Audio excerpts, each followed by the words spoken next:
entertainment.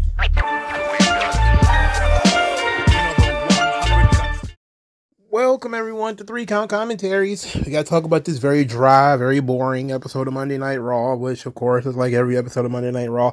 How is every episode of Monday Night Raw just as boring as the previous episode of Monday Night Raw?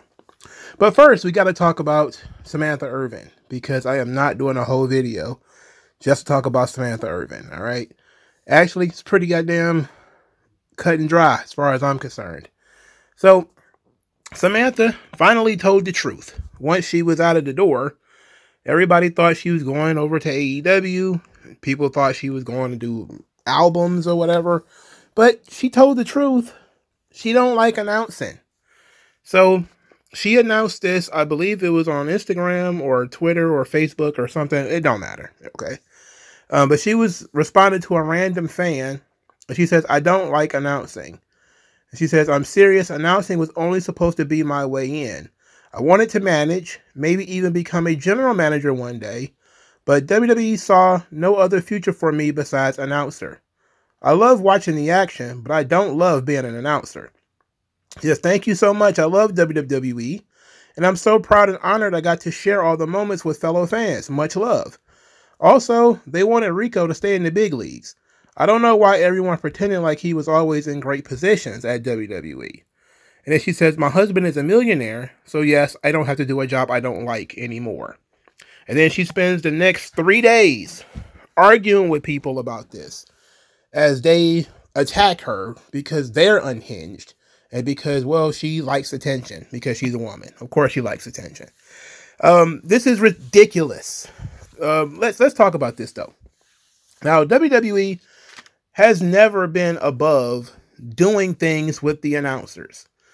Howard Finkel has done stuff in the ring. Remember, Mean Gene Okerlund has done stuff in the ring. Teddy Long was a referee at one point. Lillian Garcia was in a storyline with Viscera at one point. Sometimes announcers get beat up. Sometimes they morph into other things. I mean, what she was looking for was not out of the ordinary in terms of, hey, using one job to get another job. That's pretty much what it was. She was like, I'll just do this until I can find a spot where I can slide in and do some general managing or something. I don't see a problem with what she said, really. I don't see why it offended or upset anybody. To be quite honest, she didn't like doing the job. I mean, she was good at it, but it didn't mean she had to like it. So she didn't like the job. Some people didn't like her in the position, thought she was too dramatic. But I think that the dramatic part really helped the presentation to a degree. Before they started putting the camera in her face, that probably was not a good idea. And that's probably what led her to believe that she could be on an upward swing. Like, oh, they're putting the camera in my face now, so maybe there's a chance.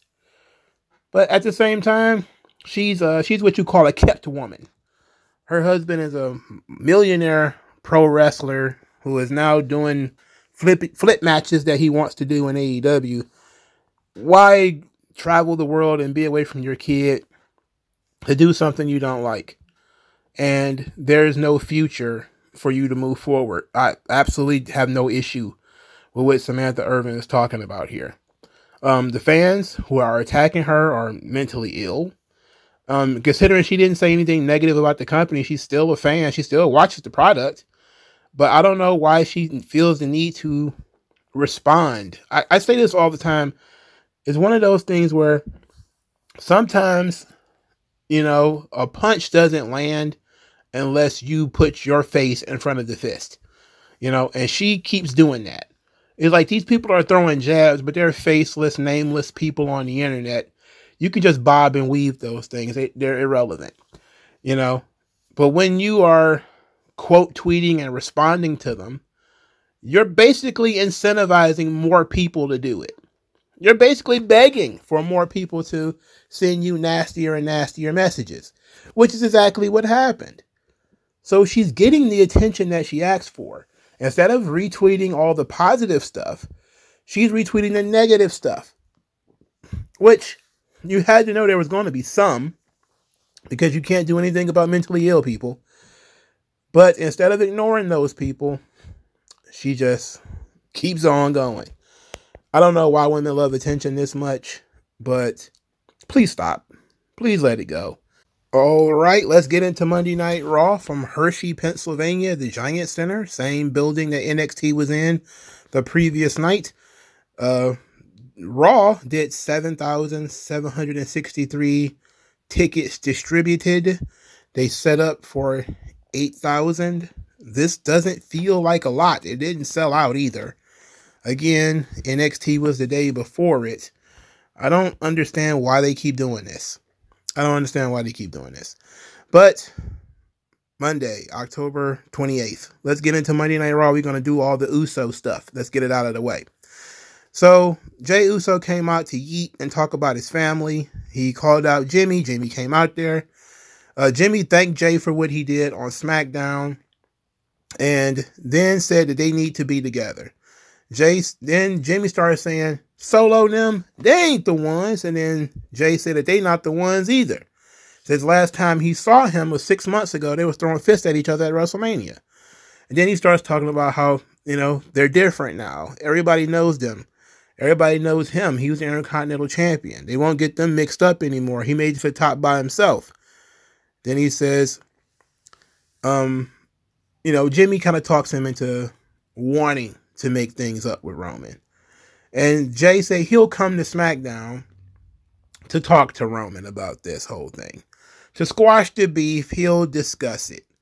At that point in time, Solo's Bloodline Wolfpack, Bloodline 2.0, they decided to assault Jimmy and Jey. And then, of course, they was able to fight them off. So, later on in the show, Jey is confronted by Sami Zayn. Sami Zayn wants to talk, and he asks to talk to Jey without Jimmy being present. So then Sami starts to discuss, his doubts about this thing. He doesn't like this. You're finally making it on your own. Why go back? Why do this thing? Then he tells Jey, look, you don't have to pick sides. You could just not be involved. And then Jey tells him, well, of course you wouldn't understand. You're not family. Everybody was like, boo. But Sami is your family. Jey would go on to regret this comment by talking to Jimmy and saying to Jimmy, look, when me and you had our falling out, Sami Zayn stepped up. I shouldn't have said that. So Jimmy said, look, I'll go straighten things out with Sami Zayn. You just stay here. So he goes to try to figure this thing out. He's walking around trying to find Sami Zayn. He ends up finding Sami Zayn, and then Jey finds him, and the two of them are peeking in as Sami Zayn is talking to Solo Sikoa in the parking lot with his hands in his pockets, looking like, a bum looking for change. Have mercy, Jesus. Okay. So the SmackDown spoilers is out. So we've already seen that, the 3 members of the original Bloodline are going to hook up. Spoiler alert. They're going to be in the ring. So that was pretty much already out there, been out there for a couple of days now. It was all about how are we going to get there. So now we're doing this. Now the show had to be taped because a lot of the talent is going to go over to Saudi Arabia. And, I guess the guys who are on this show are not going to be in Saudi Arabia. So, I don't think the Usos are going. So they taped an episode of SmackDown last week. So they're trying to, now that Jimmy and Jey are on good terms again, it's all about Jey and Roman. They need to fix that relationship, which we discussed already in the previous chapter of this story. But now also, Jey is looking at Sami kind of funny. Now we know that Jey is kind of hot-headed.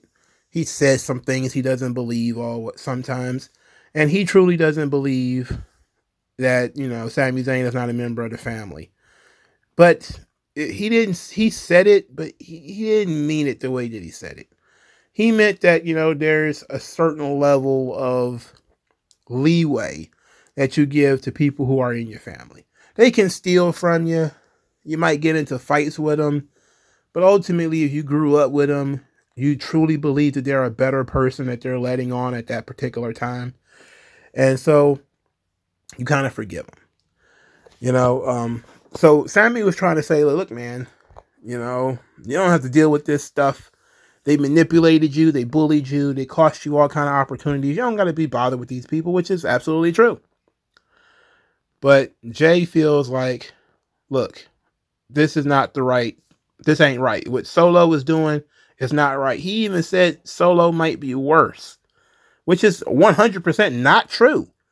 Jay Uso says, oh, Solo might be worse than Roman. Oh, really? Roman, who mentally manipulated people and tortured them for 4 years? Solo was worse? He only had the stick for like a couple of months. Nowhere near the amount of terror that Roman Reigns raised hell on everybody. Jay, specifically. He had Jay so stressed out he was going gray. He's still going gray. But he looked like he was about ready to faint. Every other week, he was under so much pressure dealing with Roman. So it's pretty ridiculous, this story. The story is going okay because Vince Russo doesn't like it anymore. What is the point, bro? What are they doing all this stuff for, bro? It's called a story. I know you don't know nothing about that. You think your version of a story is you do, somebody eats glass and shits razor blades and then they bleed all over each other. And then some hot chick with white cotton panties shows up or whatever. But this is actually building to a conclusion with emotional beats and stuff like this. This is their version of like a regular television show. And it's working for that audience. Me personally, I think that the pace of it is first it was going kind of fast, especially when the Usos got back together really fast. Then they're trying to slow it down again. And some of the drama is a little contrived. The Sami Zayn talking to Solo Sikoa stuff, they can't hear what's being said. You're supposed to just jump to conclusions. But Vince Russo has never finished a story that he started in wrestling, ever.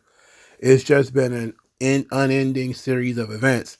This story has been going on for 4 years. So they're, doing the twists and turns as the bloodline turns, general bloodline story. So, I mean, it's okay if people are out of it. I can't tell you what to like. But I'm saying is, it's making the moments big and it's making the matches bigger. So they're doing something right. When people stop caring about the matches and everything, then I guess you could say that it's washed and it's over with. But as long as people are still into the matches, it's going okay. And plus, everybody's going to care when The Rock gets back involved anyway. So that's it. We're basically waiting for Jay and Roman to make up on SmackDown. And then I guess they're going to fight Solo's squad.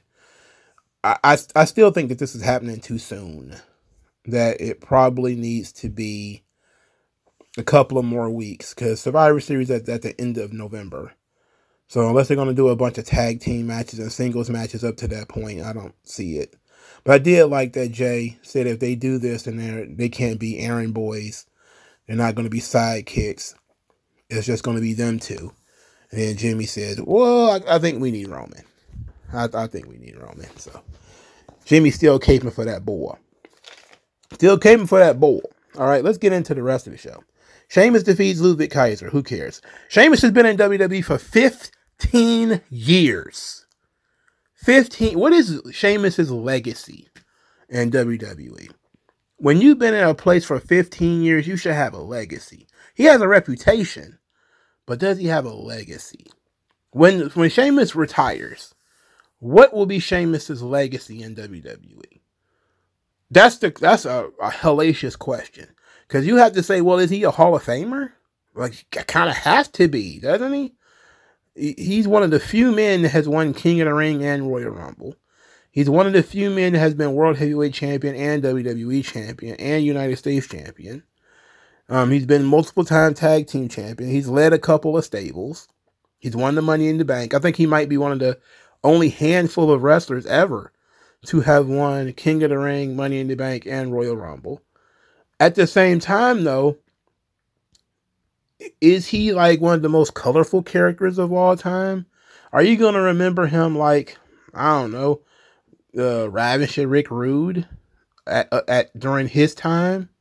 Or are you going to remember him like, Ted DiBiase in his time? Not up there with the Hogans and the Roddy Pipers and all them, but like a level below, no, I don't think so. He would probably be a level below that, I don't know, but it's an interesting question because 15 years, that's a long time. That's a lot of your career in one place, bro. And he's nearer the end than he is the beginning. And I think we need to start really considering what Sheamus's role is post-wrestling. Is he just a hardcore Holly kind of guy who was there for a long time and who really cares? Or is he like a JBL? A serviceable upper mid-card main event guy sometimes who can go out there and have good brawls, but he's not on anybody's all-time favorite list. But I think Sheamus had a pretty damn good blue-collar career in terms of he can oscillate between main event guy and upper mid-card guy. He gets stale, he goes away for a while, but he comes back and he always consistent in terms of effort and consistent in terms of output. Even if you put him in there with bums like Big Show or people that nobody actually cares about like Alberto Del Rio. Or you could also put him in there with guys that people do like Bryan Danielson, but he's not big enough to be considered like a marquee match for Brock Lesnar. Or, you can put him in there with The Rock, or you can put him in there with CM Punk or anything like that. He just doesn't seem to be on that level. He's never had, even though he's beaten John Cena, and I think he's beaten Randy Orton, and, he's beaten a couple of the top guys at some point.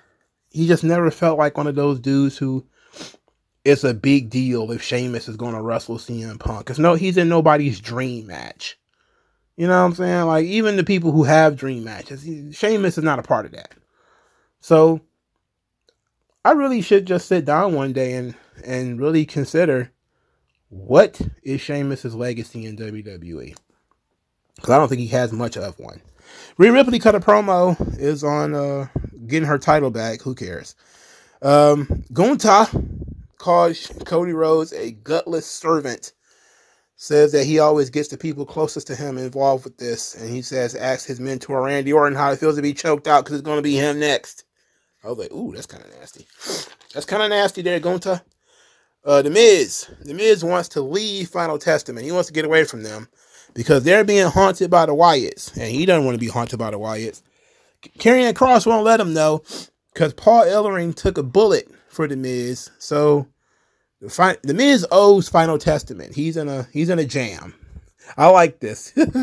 I like this because the Miz is good enough to pull this off. So the Miz is in a jam. He tries to get out of it. So he goes to R-Truth and actually apologizes. Truth accepts his apology, but then sucker punches him and says, good luck with the Wyatts. Y'all gonna die. And then he leaves. And while leaving, he looks at Pete Dunne and says, what's up, Butch? Where's Pete? And that was good. I like that. That was really good. So the Miz then runs to Adam Pearce and says he needs security because he's being hunted by both the Wyatts and the Final Testament.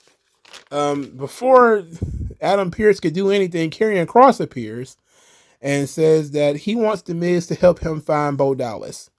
And if he doesn't, he's going to break the Miz's legs.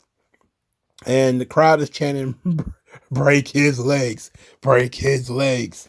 I love this. This is great. Reminds me of when the Miz was involved with MVP and Bobby Lashley, and he was under pressure, and he kept trying to 100 excuses to get out of having a match with Bobby Lashley. That was literally great stuff. This is similar, where The Miz is not interested in fighting the biker looking guys with all the tattoos and giant dudes. He's not interested in fighting them. He's also not interested in fighting the ghouls either.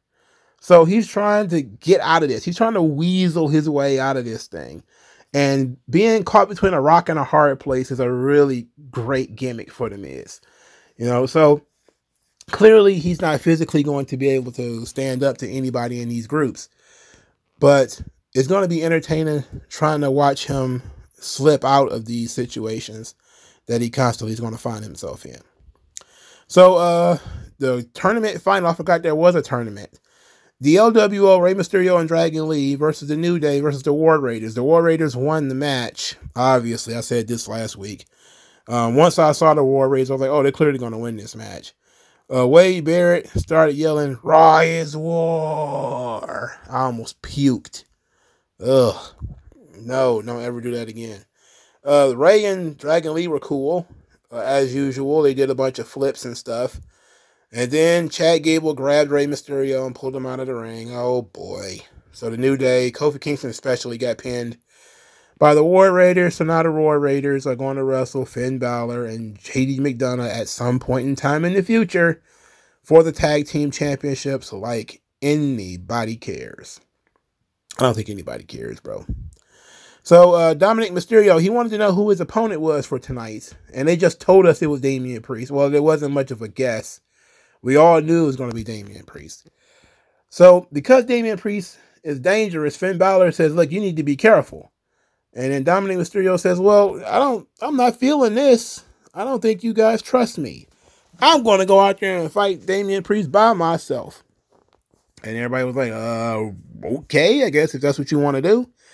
And he made everybody promise that to leave him to fight this guy by himself. So he goes out there to fight Damian Priest. He gets dominated, which of course he's going to. The booking necessitates that. And then of course, all the Judgment Day members come out there. Carlito, JD McDonough, Raquel, Liv. You know how this thing works. They get involved. There's chairs. There's a bunch of distractions. There's people everywhere. Dominic Mysterio then rolls up Damian Priest and wins the match. Okay. Afterwards, everybody just watches Dominic get his shit kicked in. He takes a razor's edge and he gets beat with chairs and chokeslam. There's just a bunch of ridiculous stuff after the match. I don't understand why this had to occur. I get it. Dominic Mysterio was, trying to move up in the rank. Get in there with Gunther and wrestle for the world title. And I think last week Gunther put out a video of him beating up Dominic and says that basically Dominic has no competition. So they're kind of leaning in that direction, that Gunther nor anybody else see Dominic Mysterio as a credible opponent. And so they're kind of taking it easy on him. They're not at all taking him seriously as an opponent.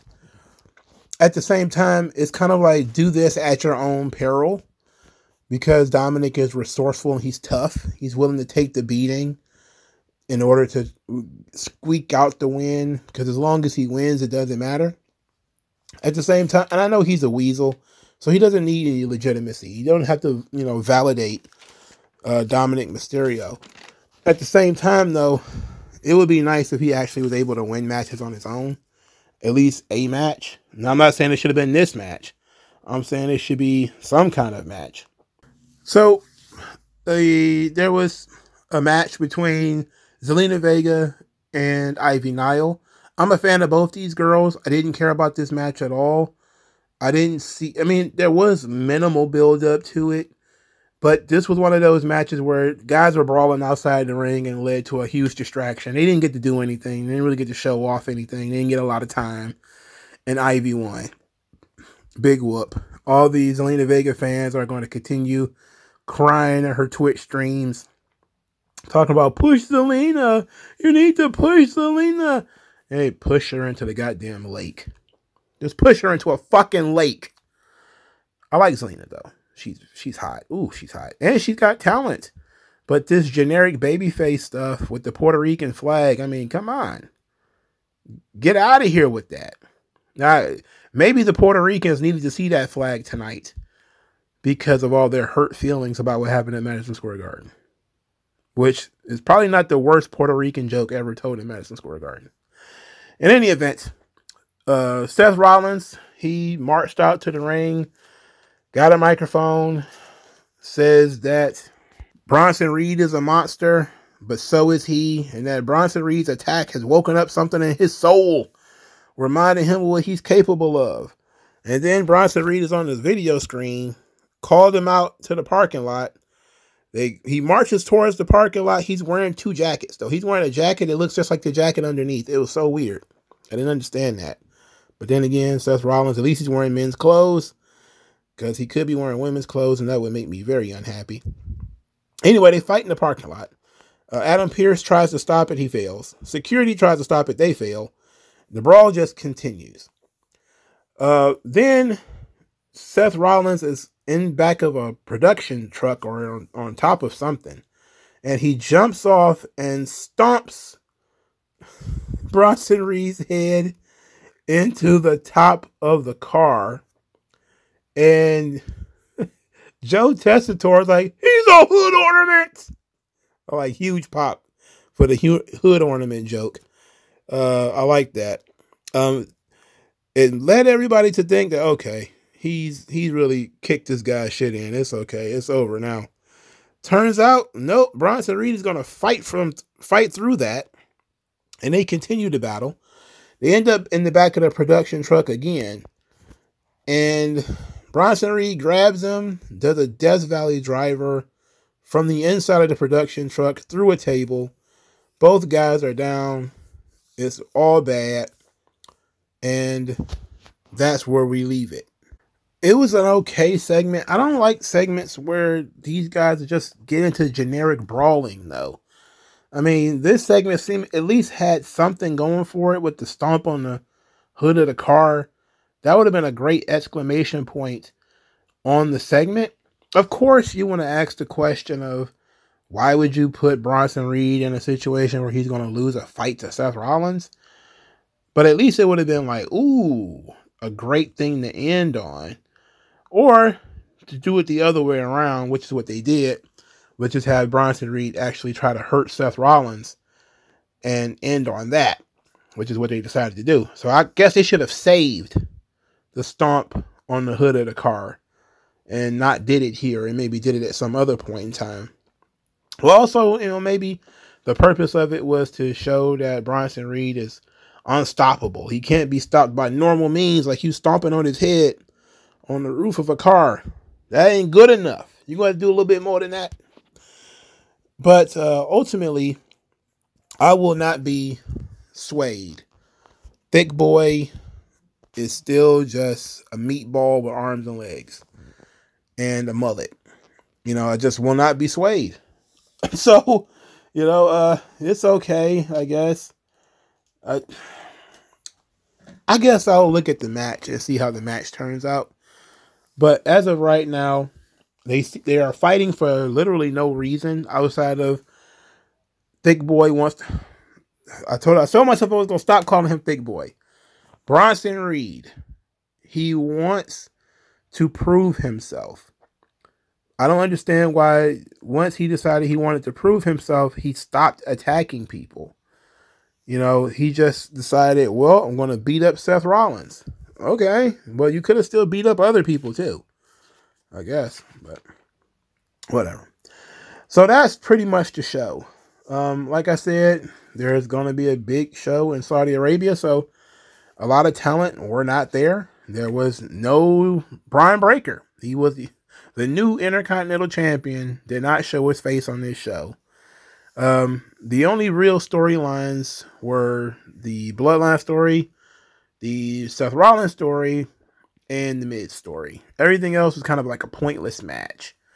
As much as I like Ludwig Kaiser, I feel like I've watched him wrestle Sheamus multiple times, and I was not all that interested in this chapter in their relationship because, quite frankly, I'm sick of watching the same guys wrestle a bunch of times in a row.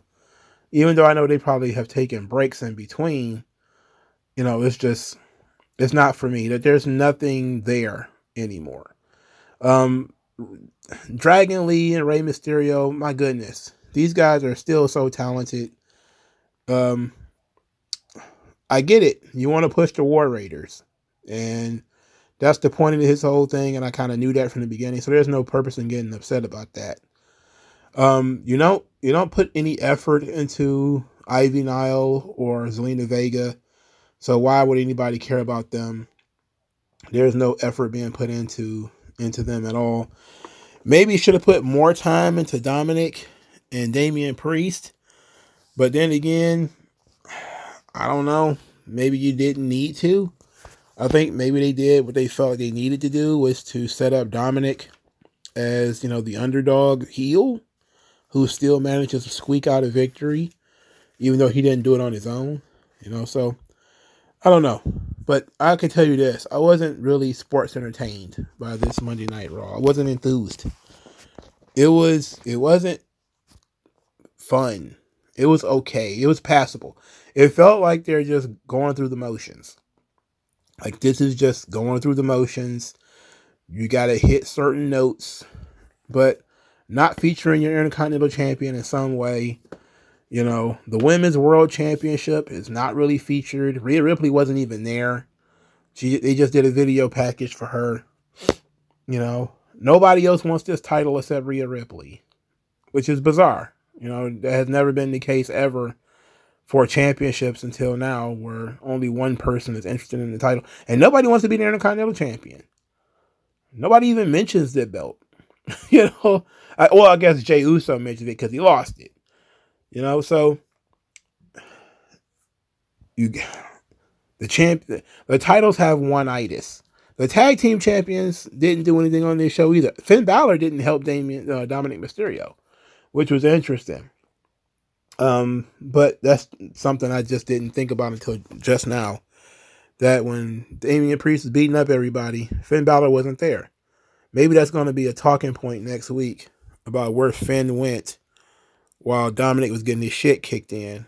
And we're going to get another situation where Finn is like, look, you guys said you had it, so I took off. I went to the pub. Shamo went to the pub, I guess. But let me know what you guys think. Like, share, subscribe. I'll talk to you folks later. Peace out. No one does it better.